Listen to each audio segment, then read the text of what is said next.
Good afternoon and welcome to the webinar on community-based behavioral health treatment providers and collaborative comprehensive case plans. We will be featuring Tina Bialas from Bridgeway Recovery Services in Marion County, Oregon. To tell you a little bit about what we'll be doing on the webinar today, we'll have some introductions to begin with, then I'll provide an overview of the Collaborative Comprehensive Case Plan web-based tool.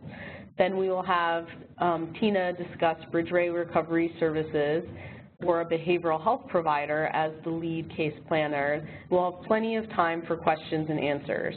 If you have questions before the question and answer period, please use the box on the lower right-hand corner to enter any of those, and we will save them to ask at the end of the webinar. Now to begin with introductions.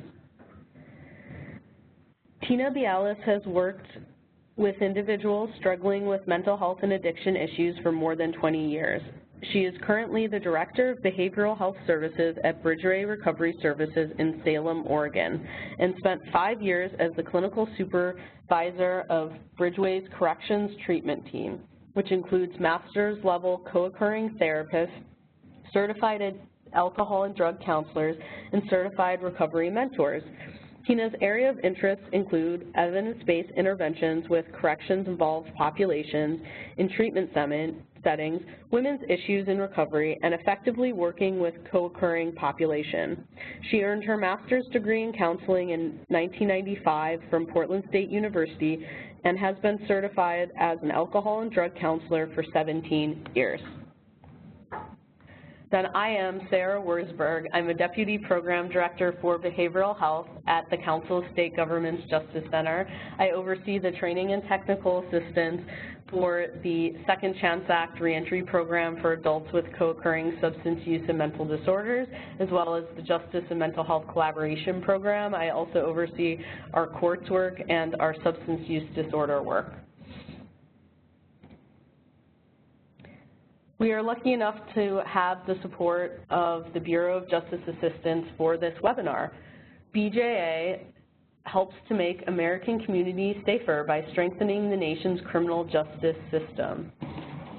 Its grants, training, and technical assistance and policy development services provide state, local, and tribal governments with the cutting-edge tools and best practices they need to reduce violent and drug-related crime, support law enforcement, and combat victimization. To learn more, please follow the links on this slide or feel free to find Department of Justice BJA on Twitter or on Facebook.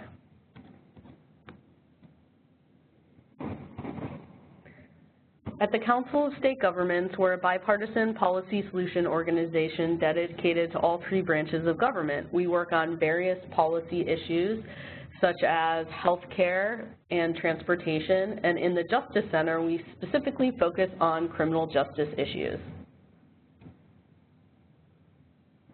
The Justice Center works across a number of different areas. One topic that the Justice Center works on is justice reinvestment in states across the country.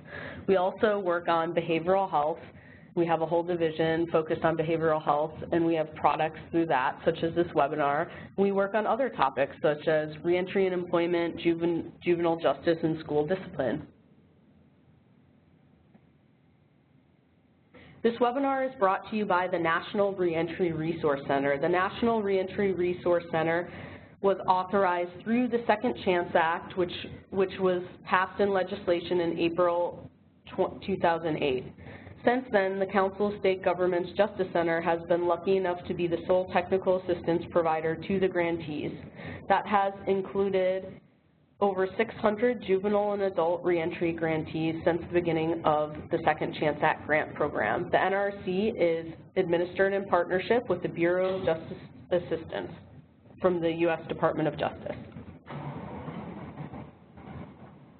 This is showing you the National Reentry Resource Center webpage. If you haven't been, there's a lot of great resources on all the topics that we've discussed and more. If you look up on the upper right-hand corner, you can also subscribe to the National Reentry Resource Center newsletter, which is a great resource for funding opportunities, for webinars like this, and other additional information.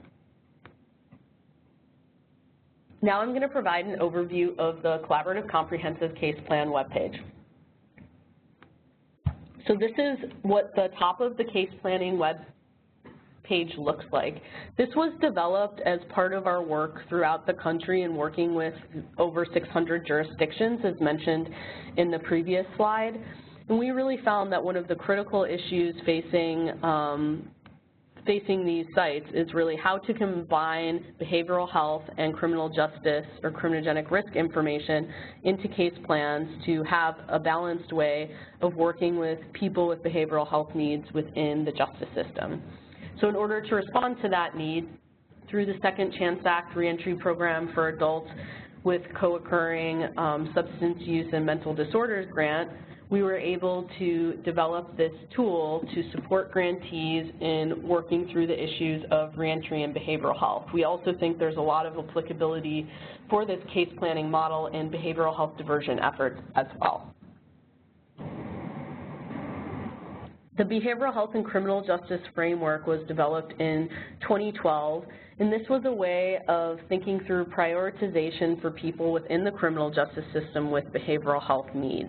And this really outlines a process for screening and assessment as well as prioritization of funding. So first, you really want to consider the criminogenic risk factors. So within reentry, most jurisdictions use a criminogenic risk assessment tool.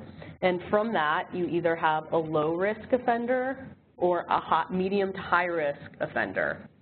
From there, you would look at the substance abuse assessment tools. So you would either have someone who has a low severity or a high severity of addiction. And based on that, you would be able to sort a little bit further. Then you look at the mental health needs. So for someone with mental illness, whether they have a low severity of mental illness or whether they have a serious mental illness. And from there, you can see the last piece, which is different groups. In groups 6, 7, and 8 are really that high-risk, high-need reentry population. That's the focus of the Second Chance Act grantees and a lot of reentry programs around the country.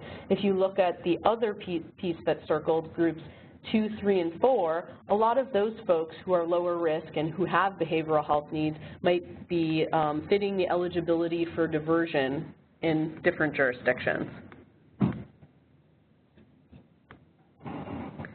So when we were conceptualizing this, we were really trying to think through who's actually driving the case planning process. And in this case, we're talking about the lead case planner being the behavioral health treatment provider, as Tina will talk to you a little bit more about when she discusses Bridgeway Recovery Services.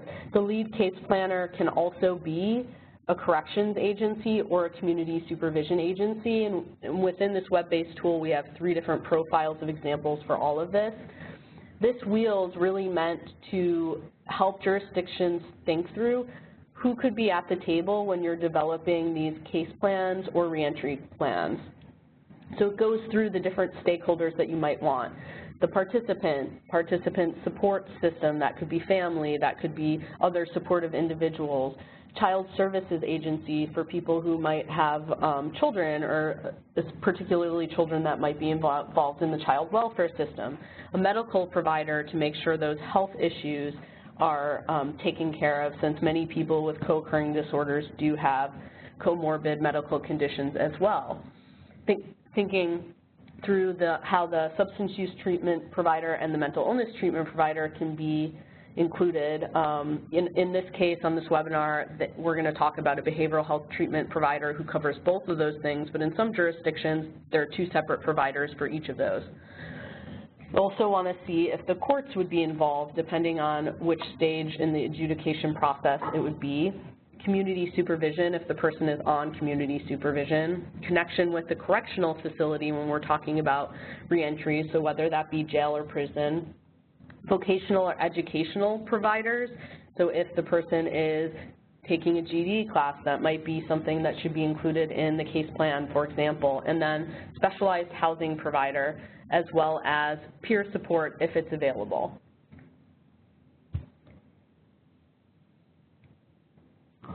So each of those little pieces along the square that were the different colors you can click on, and then you'll get additional information on each of those. So for specialized housing provider, if you click on that box within the web-based tool, you'll get two suggestions. One is the case plan holder, what kind of information they might provide a specialized housing provider, and then the other is what they might receive from the specialized housing provider. So for the what they might send to the specialized housing provider, if there are specific supports that the participant might need in order to succeed, if there is legal circumstances that could potentially impact the housing itself that the provider might need to know, if there is any specific medication, depending on what type of housing provider it is and what they're managing, that might be a critical component.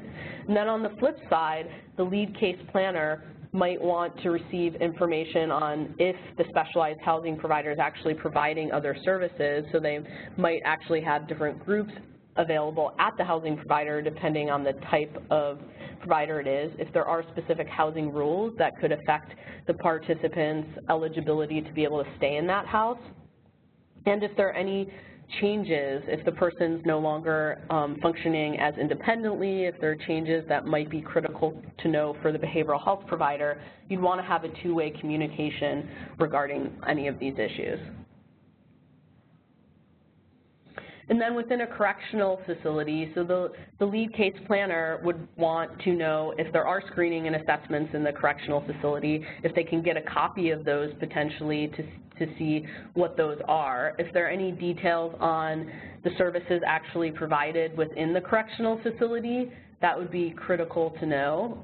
If they were able to help enroll the person in public benefits such as health insurance, that would be a really critical piece, and if there's any treatment available in that, or if they have any information on previous treatment, would be really important.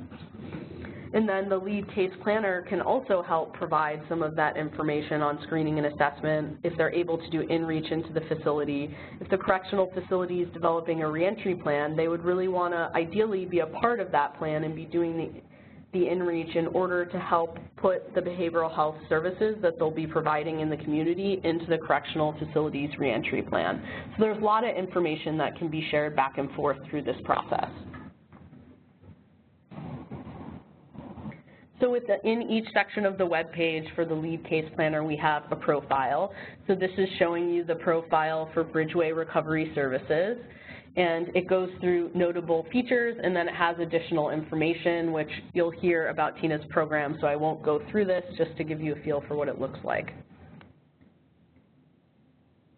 So this is an example of the full description that it gives of the program that you'll be hearing about later in the webinar. It identifies the different screening and assessments that are used in the program and gives some real practical information based upon what they've been doing. And the key part of this is really thinking through, okay, so how do you implement a collaborative comprehensive case plan? And there's 10 different areas that are key to considering when you're planning for collaborative comprehensive case plans. So first you start with interagency collaboration and information sharing. So the first three are really larger systems level topics often. So who are you actually collaborating with when you develop the case plan? Do you have the relationship as a provider with the correctional facility, with the courts, with community supervision, with other partners that you would need in order to get the information you need to have a full picture of the person who's reentering the community? Are there memorandums of understanding in place? Are there other information sharing agreements that are either done informally, or if you actually have written policies regarding what can and cannot be shared? So staff training, and this piece is really key, particularly when working with the criminal justice population. So Tina will talk a little bit about the training that they have at Bridgeway Recovery Services, but really thinking if staff understand the risk-need responsivity model, which is really a cornerstone for the criminal justice system, in thinking through how to reduce the risk of reincarceration or the risk of recidivism. And also cross-training on the other way, so making sure that if there are trainings available that a behavioral health provider might have, are they able to invite correctional partners or community supervision staff to that training when it's possible? Then thinking through the screening and assessment. So as we talked about, a lot of people who are reentering have a lot of screening and assessments done. You have the mental health, you have the substance abuse, you have the criminogenic risk, in addition to other assessments that you might have for housing eligibility. You might have screenings related to educational attainment or work.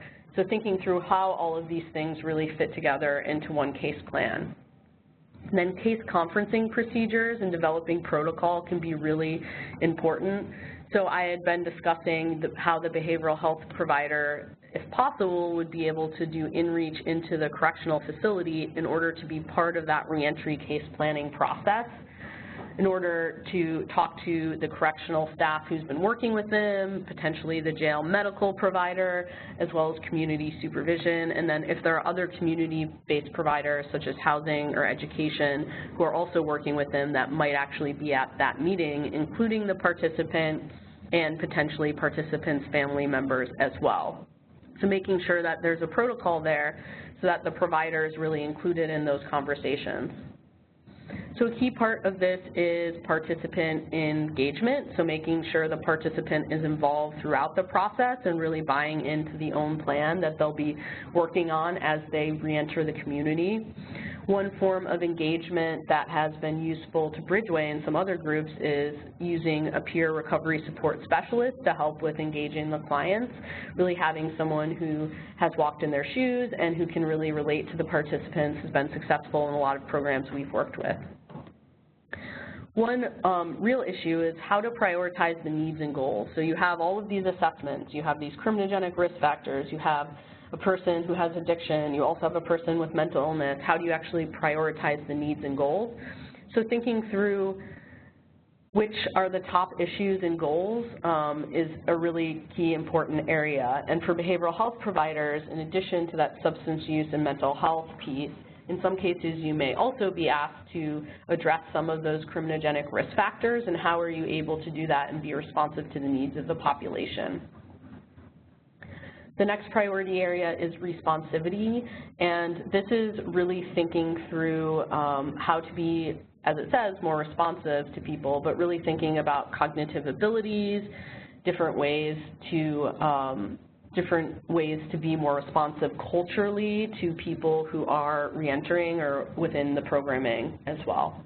So legal information would include supervision requirements, court dates, things along those lines, just key things that you might need to know to make sure that the participant is meeting the legal needs of their criminal justice involvement. The other piece is really focusing on the participant strengths, so going back to participant engagement and case conferencing, really making sure their strengths are identified. So if they, if they've been always really good at school and they're able to take additional classes, maybe that's an opportunity to focus on their strengths, or whatever it be that that person's able to identify. And then the last key consideration is gender considerations. So this is particularly related to women within the justice system and LGBTQI people as well, to make sure you're able to be responsive to their needs within the system. So within gender responsive services, you can find more gender responsive risk assessment tools now. You can do gender responsive interventions within behavioral health to make sure that the needs of women particularly are met within the justice context. Now I'm going to hand it over to Tina from Bridgeway Recovery Services to talk about how Bridgeway has been a lead case planner as a behavioral health provider. Yeah, hi everybody. This is Tina in Salem, Oregon. And thanks, Sarah. That's such a great tool that you guys developed, I think really useful to those of us out here in the trenches working with clients. So we were a Second Chance Act grantee in 2013 for a program designed in partnership with Marion County Sheriff's Office. And it was aimed at providing pre- and post-release mentor and treatment supports to men serving prison sentences who had been screened as likely having co-occurring concerns, and they were due to release into Marion County. And we called this program Link Up because a thread, and a very important thread through the Link Up program, was the mentor functioning as the individual that would provide some continuity of care and linkages to supports and services, both pre and post-release.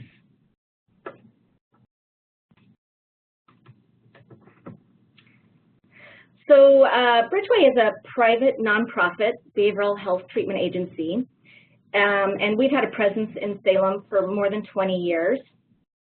Our services include the full spectrum of drug and alcohol treatment, from detox, residential and outpatient, as well as problem gambling and mental health treatment.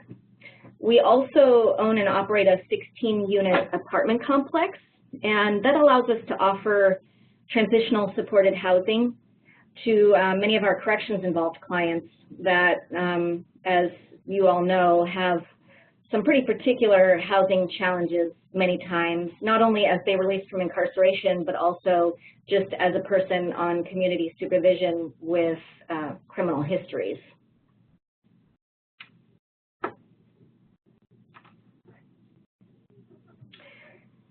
So over the last 6 years, our agency has put a great deal of focus on building our corrections treatment services.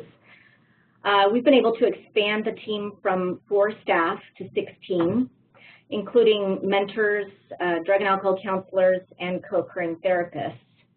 And as we incorporated information about evidence-based practices for corrections-involved individuals that we learned from trainings provided both by Marion County Sheriff's Office as well as Department of Corrections staff, and also information that we learned from trainings that our staff participated in on corrections-specific treatment materials, our capacity for providing these kinds of targeted services really grew. And with that, I think the confidence that Marion County Sheriff's Office had in us as a treatment provider also grew and solidified. And another important piece for us here in Oregon was that at the state level, the Oregon legislature has increasingly worked to pass various bills and legislation, and many times to actually provide some funding to go along with that, as we know, a key component, that focus on alternatives to incarceration. And the progressive leadership at Marion County Sheriff's Office really took multiple opportunities to pilot programs that had goals such as facilitated reentry, early release programs, etc., prison diversion programs, things like that.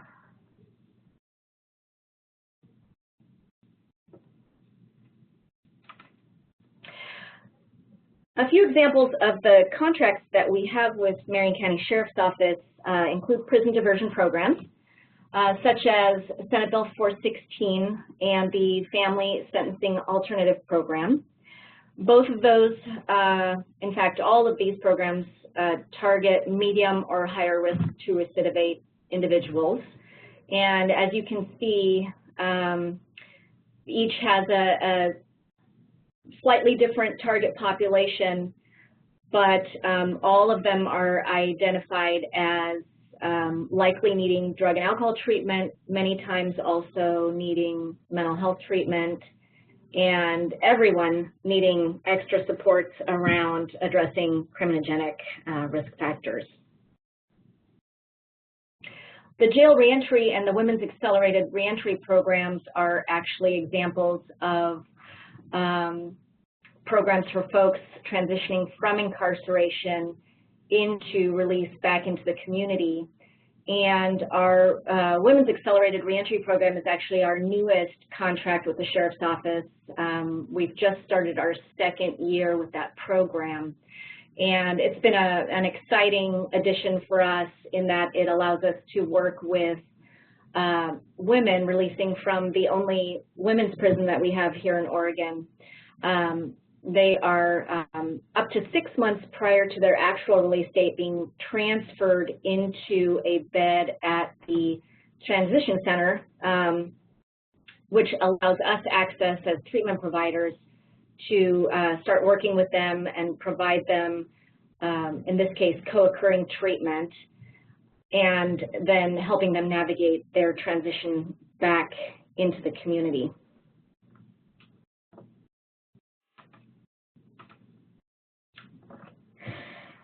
A significant part of the contract requirements of Bridgeway include data reporting at monthly and quarterly intervals. Marion County Sheriff's Office and Department of Corrections utilize this data, as well as their own recidivism measures in impact studies, resulting in outcomes such as what you see on this slide. This data was collected on the participants of our jail reentry program, showing significant reductions in recidivism measures such as new arrests and convictions, as compared to the general population not receiving the enhanced collaborative services of our contract programs. And as you can see, there's some pretty significant differences in these outcomes. Just on the new arrests, an average of 27% of the men who did participate in jail reentry had a new arrest in the 3 years after the program, as compared to over 83% of the general supervision population. So that's a good sign in our book that we're doing something right.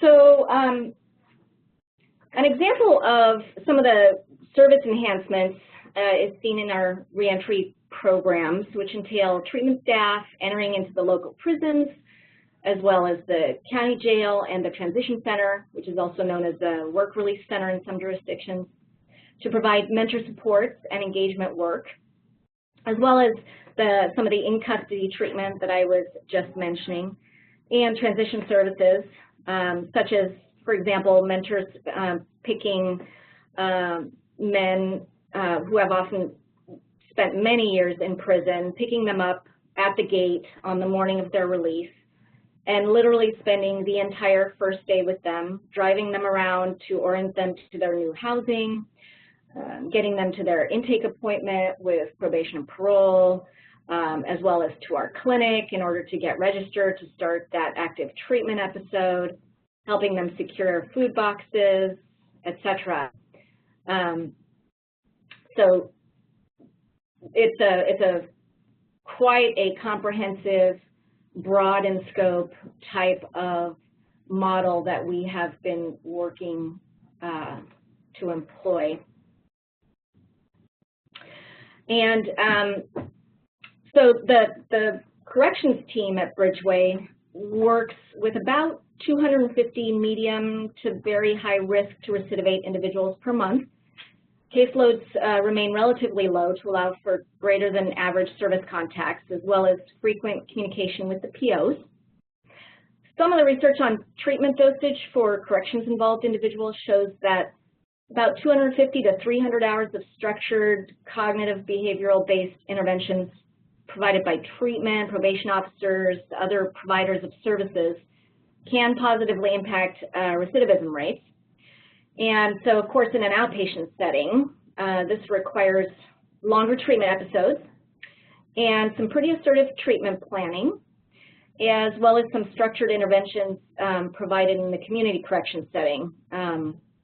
So here in Marion County, the use of EPICS helps with that, and that's utilized by all of the Marion County Sheriff's Office probation officers and parole officers, and is one of the areas where Marion County as a partner have really gone above and beyond to facilitate Bridgeway staff getting opportunities to sort of participate in cross-disciplinary trainings. So all of our Bridgeway corrections mentors have actually attended the 3-day ethics training that all new POs attend, and that's been really useful. So that allows treatment staff to reinforce some of what the clients are being coached through when they have appointments with their POs. When I pulled some data on our clients that were specific to our link-up program, even I was almost surprised to find that almost 30% of those clients were scoring very high in terms of their risk to recidivate, and almost 30% of them had sex offense histories. And so I point that out just to sort of highlight the fact that these are clients that are very complex in terms of the needs that they have for treatment supports, and that we really have to keep in mind that this is going to be a longer than average change process for them.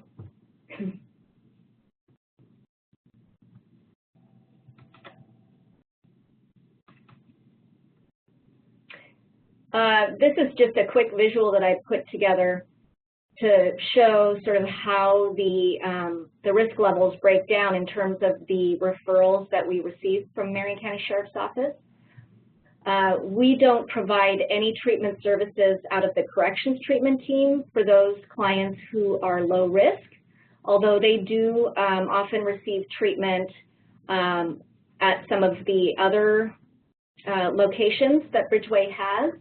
But we actually have an entirely separate physical clinic location that houses the corrections treatment team.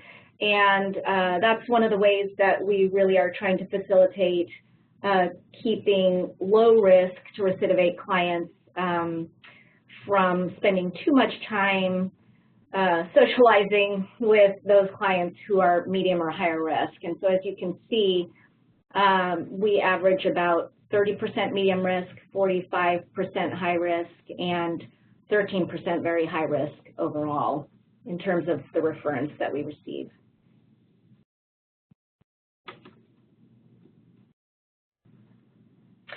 So how have we been doing what we do? Many of you are familiar with the concept of the golden thread in behavioral health. This concept speaks to the importance of conceptualizing a treatment episode so that each step taken when working with clients enhances the whole intervention, and that things are done in right order. And similarly, our processes have allowed us to provide intentional, holistic services to the individuals referred to us. So as I've touched on a few times, the building of a working relationship between the corrections entity and the treatment provider is key. We took a very mindful, intentional approach around relationship building because that is what allows everything else to function well. So, so that starts even at referral. And in this slide, I'm just trying to make the point that it's never too soon in the process to have that solid relationship and utilize it to make your processes work well. And an example would be at that referral point that forms can be as useful as you make them. So here is an example of the referral form used by Sheriff's Office POs when referring a client to us. Not only does it provide some important basic information to Bridgeway staff, it also guides the Sheriff's Office staff in their referral process. The assessment is the next step in the golden thread.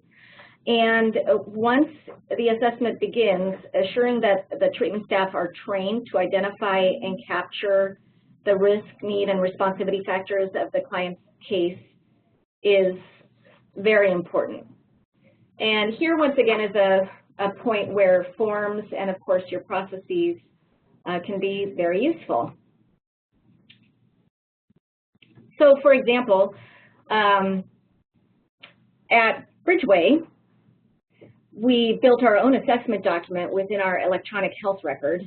We included a section used only by our corrections team that captures corrections-specific information, such as age of first crimes, history of charges and incarcerations, and even the specific scores on the risk assessment done by Marion County Sheriff's Office and provided to us at referral. I'll show you a picture of what that looks like in a minute, but I just wanted to touch briefly again on something that Sarah was mentioning. So responsivity in the treatment world is really looking at a multitude of issues that that might impact how receptive and how well our interventions that we provide might land. So gender issues. Stage of change is a really huge one. Having some structured way to capture what stage of change you think each client is in is very important, because that should be informing everything that you do in the treatment episode, and particularly where your early treatment planning lands. Other things like learning style or learning disabilities, of course, cultural issues, what the mental health and or drug and alcohol issues are, et cetera. So from a staff training perspective, helping your behavioral health staff know how some of these risk, need, and responsivity factors actually do directly impact treatment outcomes and long-term outcomes for their clients is really pretty important. Here's a screenshot of that particular section in our excuse me, in our assessment tool. And again, this is just one that we built for ourselves. There's the other section. You can see the clinician can choose either the level of service case management inventory, or when a WRNA, a women's risk need assessment, has been done by probation, they would click that instead, and it would open up the domains associated specifically with that tool.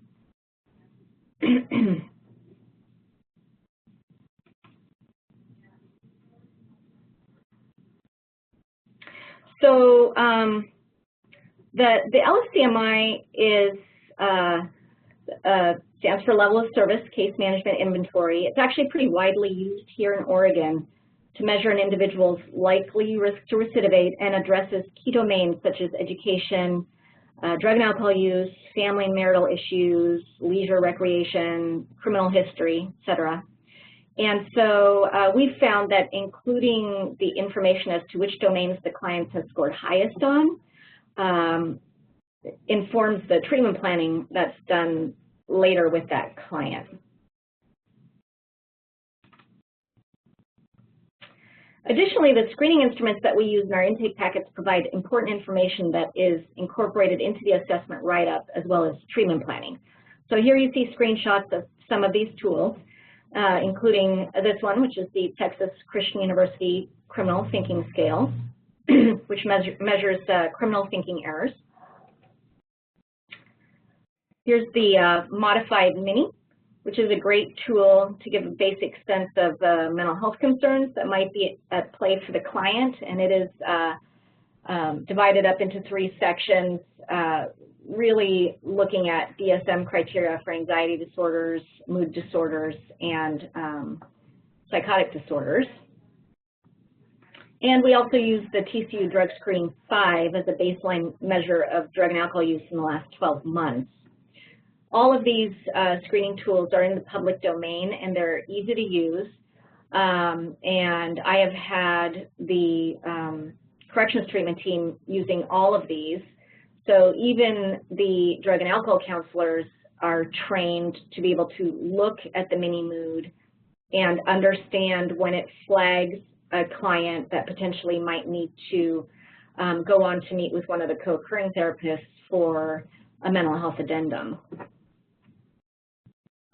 I also want to highlight an additional tool developed by Texas Christian University for the criminal justice population that provides screening on 4 important domains: treatment motivation, psychosocial functioning, therapeutic engagement, and social network support. This is also in the public domain, and it's called the Client Evaluation of Self and Treatment. This is one that at Bridgeway we've been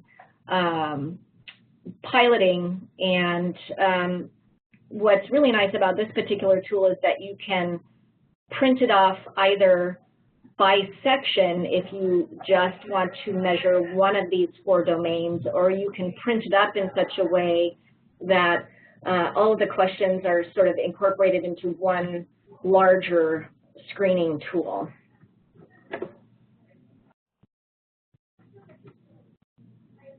Treatment planning, of course, is the next step in the golden thread. So once treatment planning is begun, it's very important that the identified criminogenics such as criminal thinking, antisocial attitudes and beliefs, and lack of prosocial leisure, as well as lack of social, positive social support are included in the treatment plan. So, that requires not only that staff receive training and regular coaching in supervision, but also, as I mentioned earlier, that they really understand how including these domains in the treatment of their client will improve long-term outcomes for the individual. So putting some of the research around these issues in front of your treatment staff, I think it really gives them some context for understanding why they're being asked to do what they're being asked to do. Treatment planning must, of course, include the client and be individualized. And again, really important to attend to the client stage of change. We refer almost all clients who are pre-contemplative or early contemplation stage into our motivation group. And currently for that group, we're using the Velasquez de Clemente material, and it's a workbook called Group Therapy for Stages of Change. Either that or Stages of Change in Group Therapy. It's one or the other. This is just an example of one section of one of our treatment plans, and as you can see, there's narrative speaking both to the criminogenics as well as the drug and alcohol, in this particular case, issues.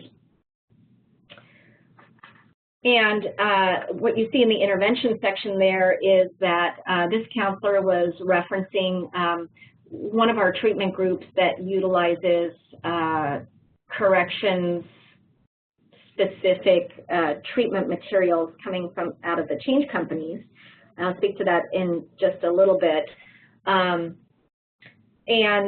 one of the things we've actually done is we've created a couple of different treatment groups where we actually separate medium-risk clients from high-risk clients, and we've made the high-risk client group a longer group, and that's part of our effort to increase the dosage of the amount of hours of treatment provided to the higher-risk clients versus the medium-risk clients.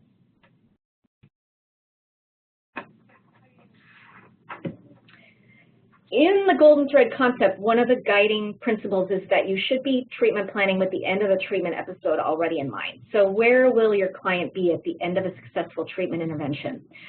We developed this client handout to give to clients at the beginning of their treatment, and it spells out pretty clearly what they're going to need to achieve in order to get a successful treatment completion. This is actually one of the things that we incorporated after our participation in the corrections program checklist audit that's used here in Oregon to assess treatment programs providing services to corrections-involved individuals, and I'll say a little bit more about that in a minute. And as you can see, I highlighted some of the sections that actually speak very specifically to the fact that these clients are corrections involved.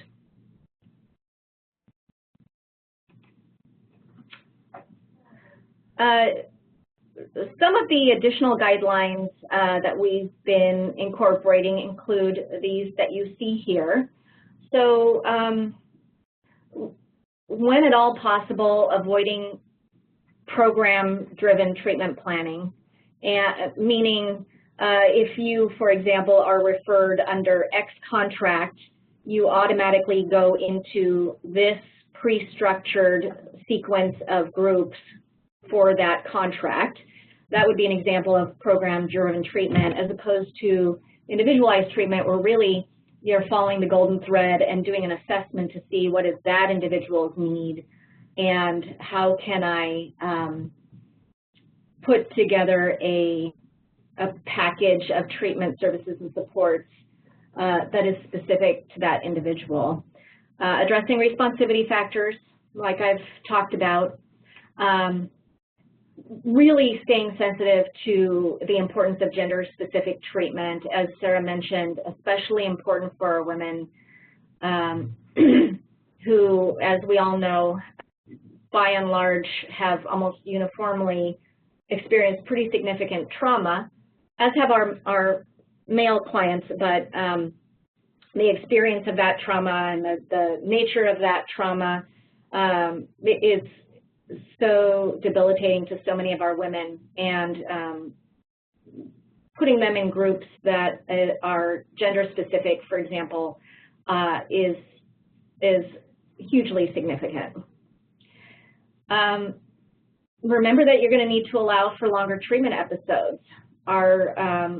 These folks who have significant issues, if we're really going to change the arc of their long-term recovery, not just from drug and alcohol abuse, but also in terms of their mental illness, and also in terms of their recovering from a criminal lifestyle, that's going to take some time. So really thinking about change is what we're after, not just compliance. So when I pulled some data on this, of those of our clients who achieved successful treatment completions in the last couple of years, a full 40% of them were in services for at least 5 months. And we regularly have clients that stay with us a year and sometimes more, particularly for our co-occurring clients. When at all possible, if you can have dually credentialed master's level folks that also have drug and alcohol certification on staff to provide truly integrated treatment, I highly recommend that you do so.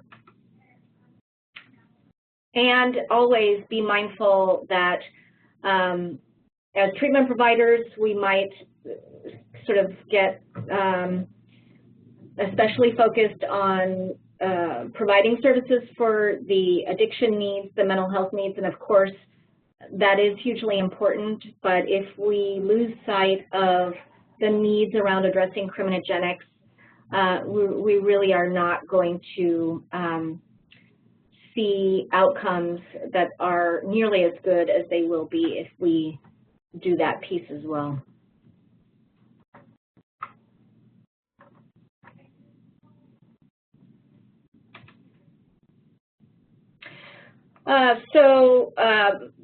Some of our other lessons learned that I already mentioned, gender-specific groups, also the importance of skill rehearsal-based interventions such as role play, keeping your low-risk people separate from your higher-risk people, thinking about how you can incorporate interventions that reinforce desired positive behavior on the part of the client and dissuade them from the less desired behaviors is also really important. And the issue of dosage, and really thinking about these are not clients who will achieve significant change with 1 or 2 treatment contacts a week in a 90-day treatment episode. Here are some of the evidence-based treatment materials that are available in your work with corrections clients. And we are using a number of these at Bridgeway, although not all of them. Moving On was developed specifically for women who are corrections involved. Texas Christian University, I've already mentioned, they have an entire product line, both of screening materials as well as actual treatment materials for criminal justice clients. The Change companies have multiple product lines. Of course, Moral Recognition Therapy and the MRT company have several products. Gorski and Weinberg-Milkman materials have been around for quite some time. And of course, the Matrix material has been around for quite some time. And a few years ago, they actually came out with a criminal justice version that added a number of additional units having to do specifically with addressing criminal thinking, antisocial attitudes and beliefs, and the like. But I also wanted to highlight that Stephanie Covington's material, Helping Men Recover and Helping Women Recover, is available in criminal justice versions. Hazelden has a number of products, and of course, Thinking for a Change has been around for quite some time. And the University of Cincinnati has been generating some material that is not delivered by Bridgeway staff currently, but that certainly is in use here in Oregon. So collaboration really is a key component, and I really want to emphasize this point again. Collaboration between corrections and treatment teams is key. It's not always easy given the inherent differences in the cultures of such teams, but don't underestimate the importance of multidisciplinary in-person staffings when at all possible. Not only does this facilitate a much more holistic approach to the client's case, but it also provides a venue for continued relationship building and training across the disciplines.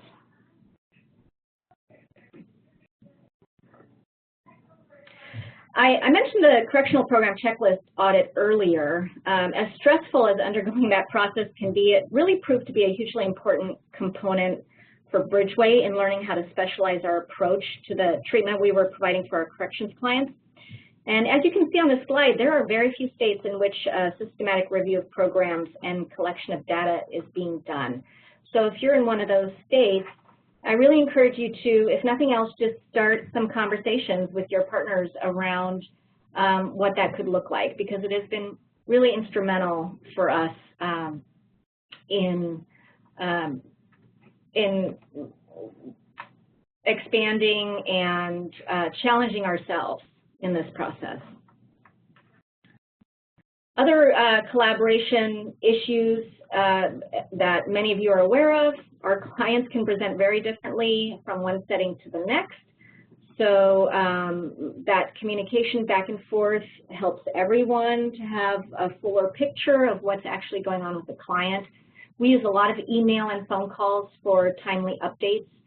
And this is one place where recovery mentors really can become so key, because they can provide some real-time information both to the primary counselors, but also to the corrections partners around how the client is doing today. What are they struggling with? What have been their small victories that we want to reinforce and celebrate with them? And they can also help that client learn to have a whole different relationship with their probation officer.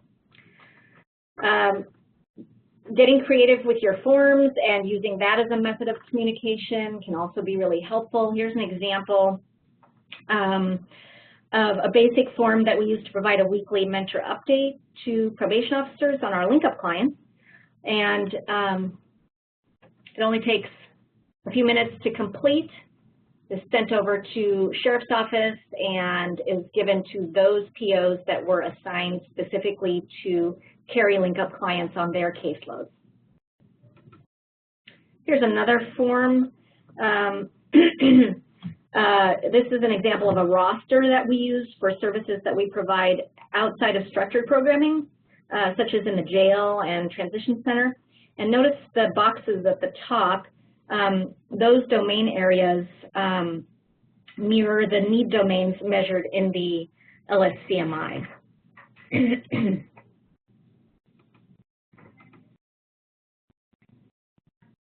So in conclusion, I hope to leave you with these takeaways. Integrated services begins at the systems level. Build your relationships from the top down. We literally have relationships between the CEO of Bridgeway and the Lieutenant Commander of the Sheriff's Office of Marion County, all the way down through supervisors, both in the corrections entity and in the behavioral health entity. I regularly speak with the supervisors in probation and parole, and down through treatment staff, building relationships with probation officers and other correctional staff. Make sure that your screening and assessment is broad enough and that you're not working from a siloed place. Ensure that your treatment planning is collaborative and that it's sensitive to the risk, need, and responsivity factors. Utilize peer mentors when at all possible. They are such a value added to these kinds of programs, and deliver co-occurring services. That really is the gold standard. And so many of our clients, even if they come in through the drug and alcohol door telling us that they don't have mental health issues, our experience is that many times if you build a good enough relationship and trust with them, they will start to tell you about how they are struggling in terms of their mental health. So that's all I have for you today, but I'm more than happy to take questions at this time if there are any. Thank you so much, Tina, for that information. That was really helpful. If anyone has questions, there is a chat box at the bottom right, so you can feel free to chat in any of your questions and we will ask them.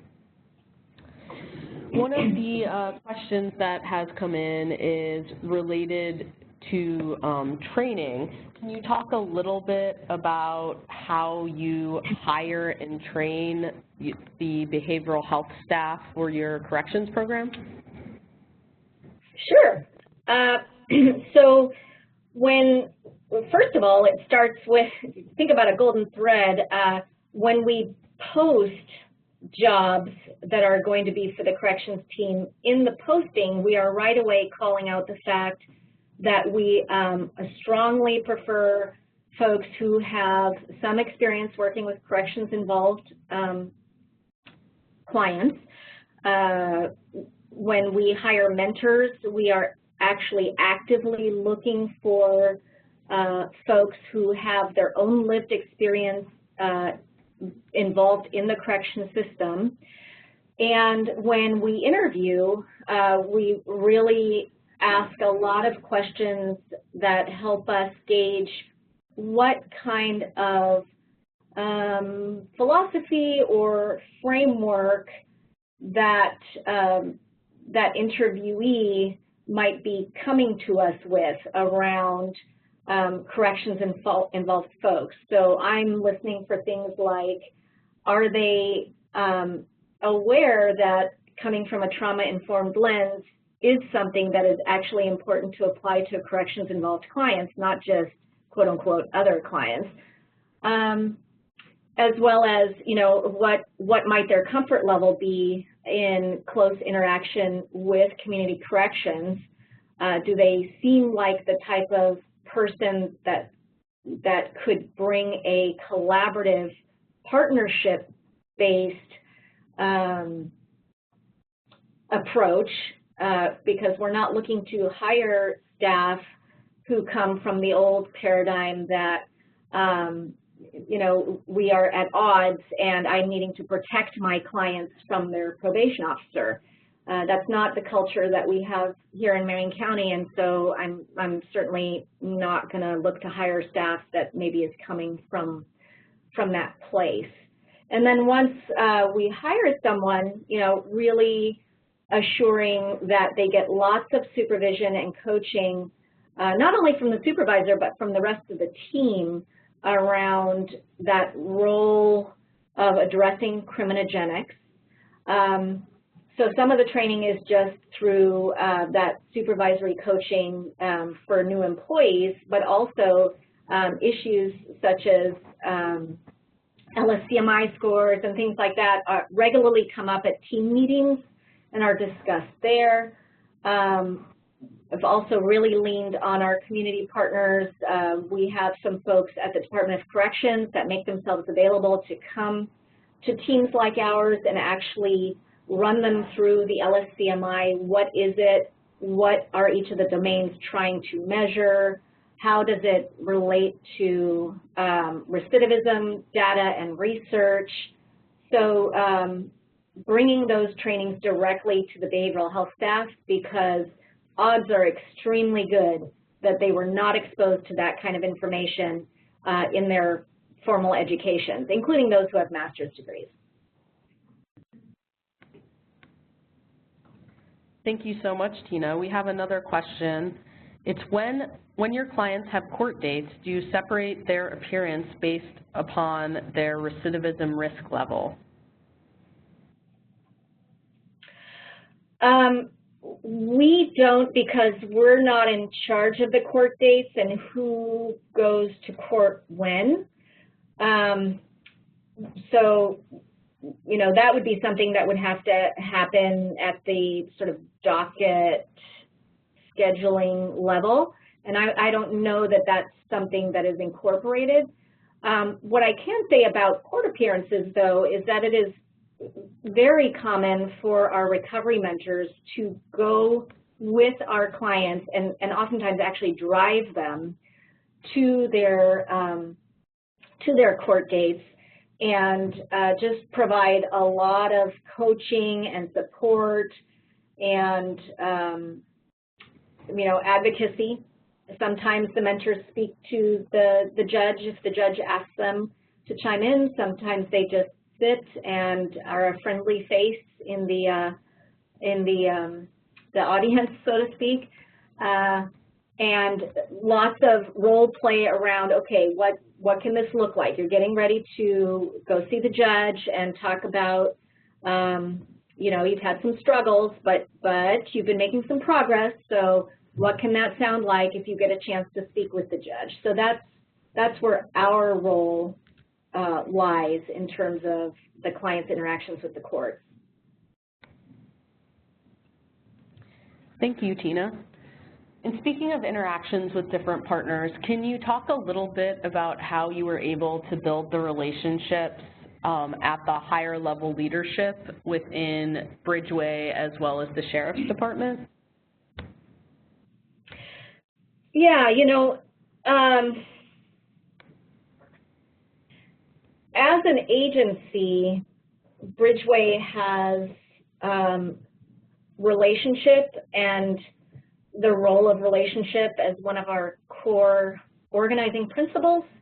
And that really comes out of very specific leadership from our CEO, Tim Murphy. And, you know, our belief that the relationship in any endeavor is really the primary vehicle for whatever it is that you're actually trying to accomplish.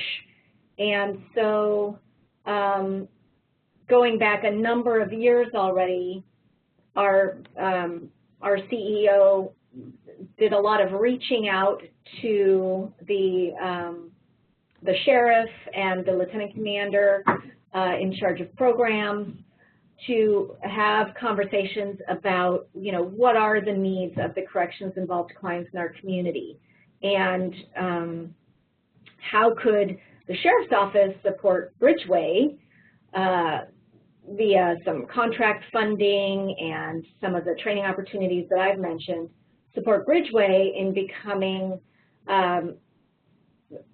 more equipped to address those additional needs that corrections involved clients have. And so those discussions laid some groundwork, and then our CEO made sure that I, as the supervisor of the corrections treatment team, was included in any number of meetings and discussions.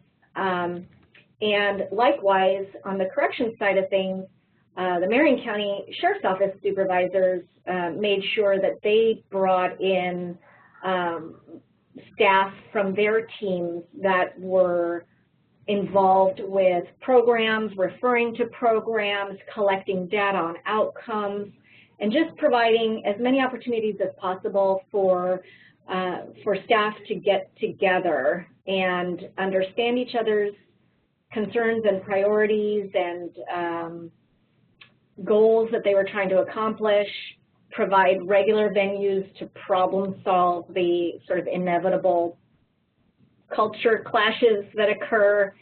And it's something like any relationship that takes constant work and constant maintenance, but it will pay off in spades. So, you know, really modeling it from the top down and then creating the actual capacity on the part of staff to take that time to have those kinds of interactions is what worked for us. Thank you so much. What a great option for, what a great example for high-level leadership buy-in. Can you talk a little bit more about what the day-to-day communication looks like, particularly between community supervision and some of your treatment team?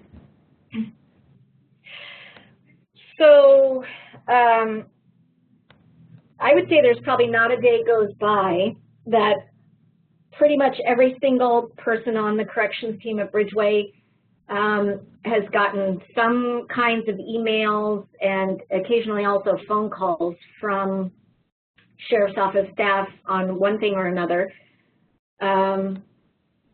So we rely pretty heavily on that, and you know, of course, it can be tricky because our email is not secure, and so you know, we have to learn how to sort of limit the amount of information that we share via email because of 42 CFR, et cetera. But enough information can be shared that is meaningful. And then we have, getting back to the point of making opportunities for staff from the different disciplines to get together, we actually have regularly scheduled in-person meetings that have to do with some of our specific programs. So those staffings might focus on a particular short list of clients and running through those actual cases, giving an opportunity to sort of compare notes, and that's interesting, the client told me this on this topic, but it sounds like they're telling you that on that topic. And so we have those kinds of staffings that, depending on which project we're talking about, happen weekly. Others happen monthly or quarterly. And that in itself is a good example of how it really takes some commitment in terms of the leadership, because of course, staff are our greatest resource and our most expensive resource. And so anytime we set aside staff time to do something, we really are, you know, needing to look at how useful is this time that's being spent. And in our experience, there is no substitute for it.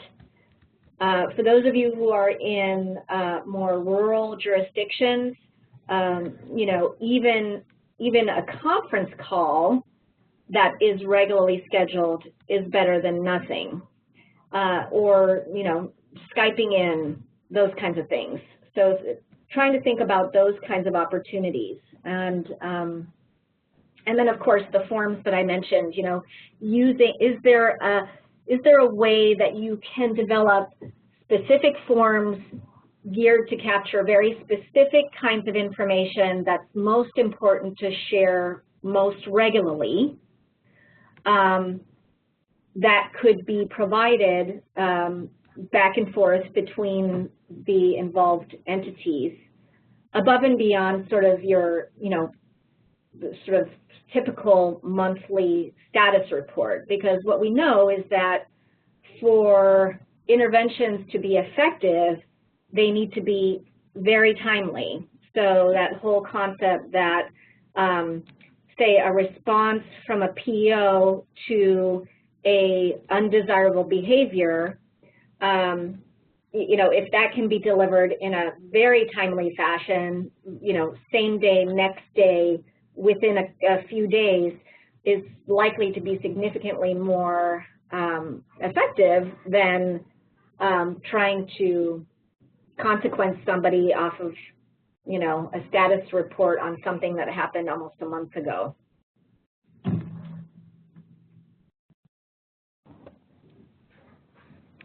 Tina, we have another question for you about what is the role of peer mentors within the case planning process?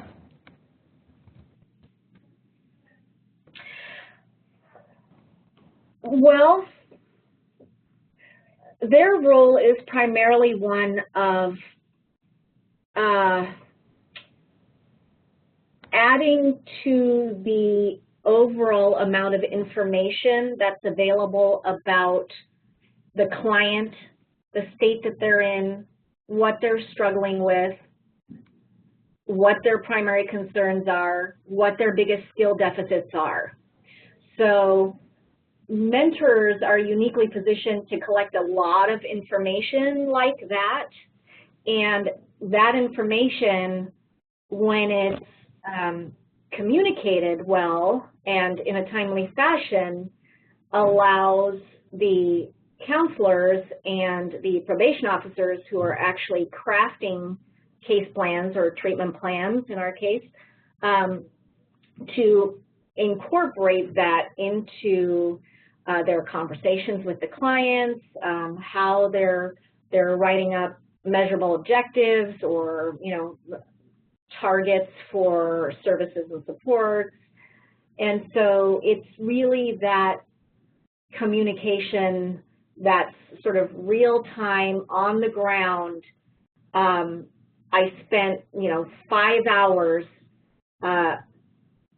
next to this client on this day, and boy, did I learn an awful lot about what's happening with them. So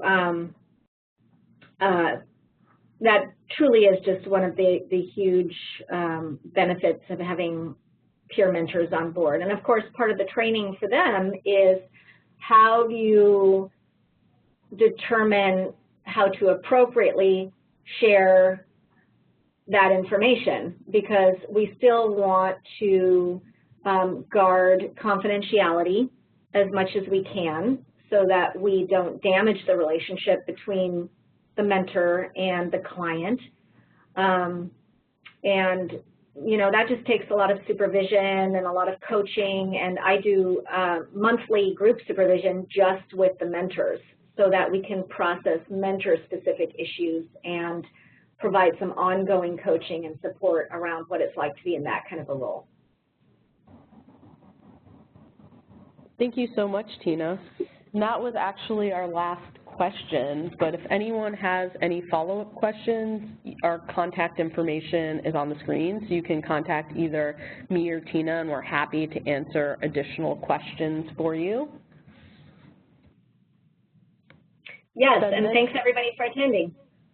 Yes, thank you so much. And then this is a link to the case planning tool and some other information, and we will have this webinar available on our website with the slide deck also available in about a week's time, so you can also send that to other folks who may not have been able to join as well. And yes, as Tina said, thank you so much to Tina for a great presentation talking about behavioral health as the lead case planner. We really appreciate it, and thanks to everyone for joining us on the webinar. Have a great day. Have a good one. Thank you.